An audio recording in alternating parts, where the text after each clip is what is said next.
오늘도 클릭해주셔서 감사합니다. 구독과 좋아요 부탁드립니다.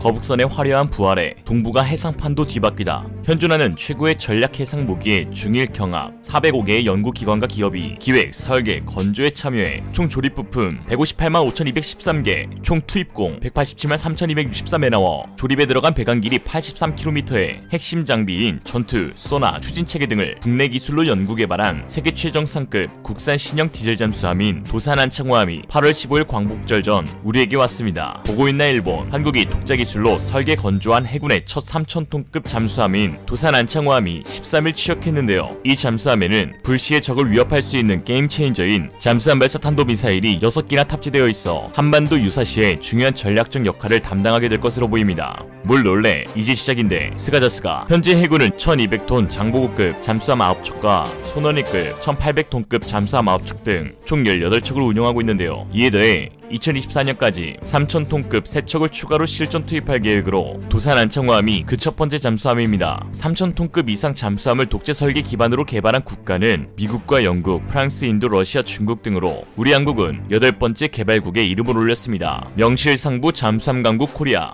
취역식 행사에서 양용모 사령관은 도산 안창호함은 해양강국 대한민국을 힘으로 뒷받침하는 강한 해군력의 상징이자 핵심 축이며 바다를 향한 우리의 꿈과 비전을 밝힐 전략자산이라고 소개하였습니다. 이어 존재만으로도 두려움을 주는 든든한 안창호함은 주변국의 전략적 비수가 되어 우리의 바다를 굳건히 지킬 것이라고 말했습니다. 도산 안창호함은 길이 83.5m, 폭 9.6m의 수중 최대 속력은 시속 37km, 탑승 인원은 51명입니다. 손원일급 잠수함과 비교해 톤수가 2배 가까이 커졌는데요. 특히 장비 국산화 비율 역시 76% 수준으로 손원일급에 비해 2배나 높아졌습니다. 이와 맞물려 세계 최초, 세계 최고의 화려한 기록들과 독자적인 국내 기술들이 눈에 띄는데요. 한국전기연구원의 전기선박 육상시험소에서 추진체계의 성능시험, 검증을 진행했었는데요. 해당 시설도 전기추진 선박 기술에서 미국, 영국을 뒤이어 세 번째로 건설한 것입니다. 당시 성능시험에서 도산 안창호함은 세계 최고의 자망지속 시간을 기록했습니다. 이러한 기록에는 한 가지 숨겨진 비밀이 있었는데요. 바로 도산 안창호함이 가지고 있는 AIP 시스템입니다. AIP란 공기부류 추진체계로 불리며 쉽게 말해 수중에서 외부 공기의 유입 없이 전기를 발생시킬 수 있어 공기가 불필요하다는 것입니다. AIP의 성능이 잠수함의 자망기간을 좌우합니다. 자망이 중요한 이유는 저 깊은 심해에서 상대가 눈치채지 못하게 접근해 뒤통수를 팍 갈길 수 있기 때문이죠. 잠수함의 은밀성과 생존성이 직결되는 부분입니다. 도산 안창호함의 AIP 시스템에는 우리나라에서 직접 개발해 국산화에 성공한 잠수함용 연료전지가 탑재되는데 독일에 이어 전 세계에서 두 번째로 개발에 성공하였고 3000톤급 중형 잠수함에는 세계 최초로 탑재되었습니다. 뭐 우리나라만 세계 최초가 있는 건 아니죠. 물론 일본도 세계 최초인 것이 많습니다. 세계에서 최초로 핵폭탄을 맞은 나라, 세계에서 최초로 2번 연속으로 핵폭탄 맞은 나라, 세계에서 최초로 2가지 방식의 핵폭탄을 다 맞아본 나라. 스고이네. 도산 안창호함에는 국내에서 개발된 음향 무반향 코팅 체계인 UATLK가 처음으로 도입되었으며 국가연 주관으로 진행된 응용 연구에서 소음 저감 능력이 극대화되었음이 밝혀졌으나 구체적인 데시벨은 기밀로 알려졌습니다. 이미 디젤 잠수함 중에선 상당히 정숙한 것으로 알려진 장보고급 잠수함, 손원일급 잠수함보다 훨씬 조용할 것으로 보입니다. 도산 안창호함에 적용된 무반향 타일은 적의 능동 음탐에 대한 반향음을 감소시키고 자체 수중 방사 소음을 감소시켜서 음향 스텔스 성능을 높여 함의 생존성을 높이기 위해 선체 외벽에 부착하는 코팅제를 말합니다. 관련 기술은 각국이 통제하는 비닉 기술이기 때문에 국내 개발을 진행하였습니다. 음향 무반향 코팅제는 적성국에 수출이 금지된 금수 품목에 올라가 있는 중요한 기술입니다. 잠수함이 대형화되면서 음향 표적 강도를 낮추는 것은 함의 생존성에 대한 문제이기 때문에 이번 도산 안창호함에 국내 개발 무반향 타일을 적용한 것은 우리 잠수함의 생존성 향상에 크게 기여할 것으로 보입니다. 저 타일을 시진핑 악어에다 붙이면 그 입에서 나오는 소음도 줄일 수 있고 좋을 것 같은데 아쉽네요. 또한 도산 안창호함의 소나 체계도 디젤 잠수함 중 최고의 성능을 자랑합니다. 국내 최초로 모든 소나 체계를 독자 개발해 개인 소나, 측면 배열 소나, 선체 부착형 능수동 소나, 체계 종합 음탄기 등이 탑재됩니다. 잠수함 선체에 부착되는 소나의 채널은 총 700여 개, 예인 소나의 채널은 200여 개라고 합니다. 예인 소나의 경우 2000년대 초 테스트 당시 예상 탐지 범위를 훨씬 상회했던 SQR220K 개발 경험에서 본딴 신형 TB270K를 탑재하고 있는데 해당 신형 예인 소나의 경우 자세한 성능은 알려지지 않았으나 주변국 동급 잠수함보다 훨씬 우월한 수준의 탐지 능력을 지니고 있을 것으로 보입니다.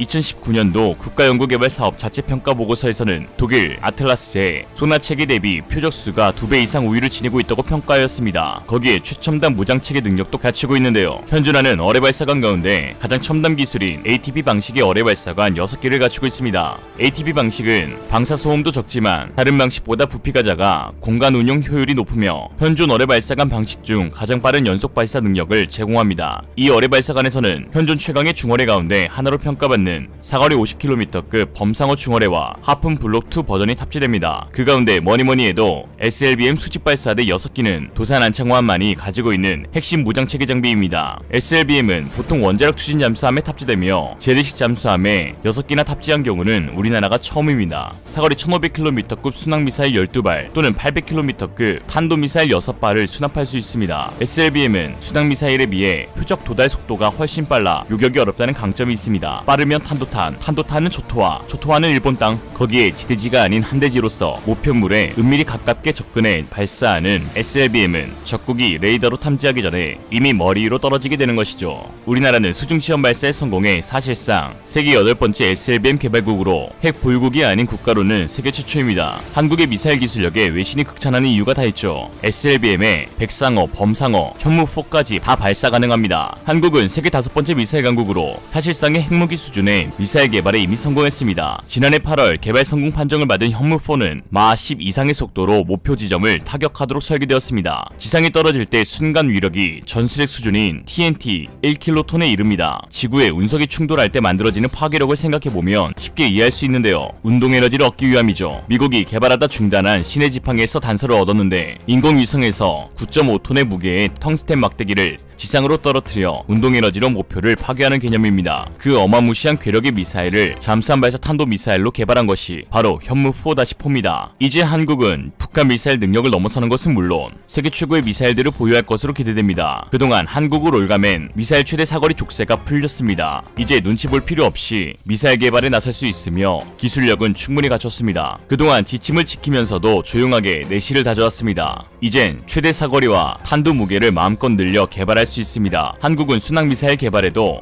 이미 세계적인 수준에 도달했습니다. 사거리 1500km를 넘어선 순항미사일 개발은 한국, 미국, 러시아, 이스라엘 뿐입니다. 미국 민간연구기관 랜드연구소의 브루스 베넷 선임연구원은 향후 동북아 해상판도를 뒤바꿀 수 있는 것은 한국의 SLBM 전력이며 중국과 북한이 가장 우려할 만한 군사적 지렛대가 될 것이라고 평가했습니다. 그는 나아가 SLBM 개발에 대한 한국의 기술력은 정확도 등 여러 방면에서 중국과 북한의 영향을 훨씬 앞설 것으로 내다봤습니다. 군사 전문가인 브루스 벡톨 미국 엔젤로 주립대 교수도 한국의 높은 기술력을 고려할 때 중국의 해상 영유권 확장을 막는 견고한 전략 자산이 될 것임이 분명하다고 말했습니다. 이에 독도 야욕을 노골화하고 있는 일본은 거북선이 부활했다며 극도의 경계심을 보이며 잔뜩 쫄아 있습니다. 야 우냐? 지난달 일본 자위대의 올해 화력 훈련 홍보 영상에서 일본 땅이 6,800여 개의 섬으로 돼 있다며 그중 하나를 독도로 표기해놨습니다. 독도를 포함한 섬 지역에서 전투가 벌어지고 육상, 해상, 항공 자위대를 모두 투입하는 긴박한 훈련 영상이 이어집니다. 마치 독도가 장인의 땅인 것처럼 훈련을 하고 있는 것입니다. 훈련은 무슨 접근도 못하는 새끼들이 육해공 자위대를 모두 지휘하는 통합 막료 간부의 홍보 영상에선 아예 독도를 다케시마로 적었고 게다가 동북아 지역 안보를 위협하는 분쟁 지역이라 표시했습니다. 미국이 주도하는 대중국 포위 전략인 인도태평양 비전에 일본이 적극 참여하고 있다면서 해결해야 할 7개 과제 중 하나로 독도 영토 문제를 적시해 놓은 것입니다.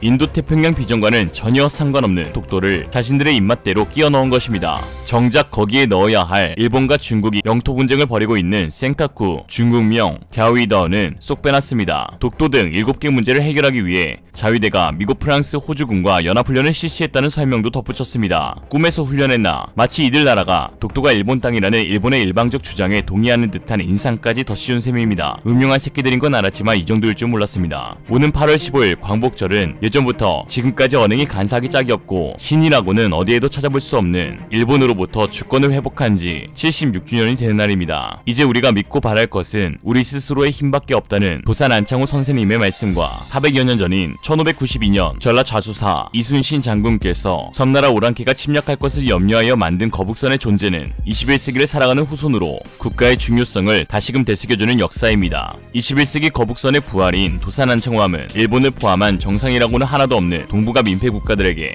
참교육을 시전할 강력한 비대칭 전략 무기로 새롭게 탄생했습니다. 이에 서울시 용산구 동자동에 거주 중인 김철근 씨는 리얼리즘과의 인터뷰에서 다음과 같이 밝혔습니다. 일본이 호시탐탐 독도에 대한 야욕을 드러내고 있는 상황에 국민의 한 사람으로서 별로 자신이 없다. 빼앗길 자신이. 이상으로 리얼리즘이었습니다. 여러분의 생각은 어떠신가요? 현명하고 지혜로운 여러분의 의견을 지금 댓글에 남겨주세요. 감사합니다.